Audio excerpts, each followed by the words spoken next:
Hey guys, welcome to TutorialGuru. Today we'll be learning how to log into Xeon's bank account online on our computer.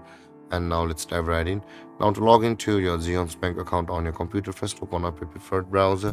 As I have already opened the Google Chrome, and on the search bar, click over there and type in the address xeonbank.com and hit on enter. And after that, you'll be directed to the home page of Xeon's bank. And over here guys, we are on the home page of Xeon's bank. Now in order to log into your account, you must first decide either to log into personal, business or wealth account. We'll be logging into our personal account.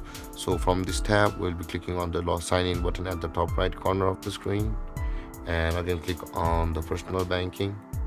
And over here you'll be required to enter your username of your account which you had registered on Xeon's bank at the time of creating your account, and of that enter your password whichever may be. But guys, if you have forgotten your password, you can always reset it by clicking on need help and going through the retrieval process. And with that being said, after entering your username and your password, simply click on the sign in button available over here, and then you'll be logged into your Xeon's bank account online on your computer. And there guys, this is how to log into your Xeon's bank account. And if you have any confusions or questions regarding the topic, feel free to comment in the comment section below, and don't forget to like, subscribe and hit that bell icon for more videos. Thank you for watching guys. Peace.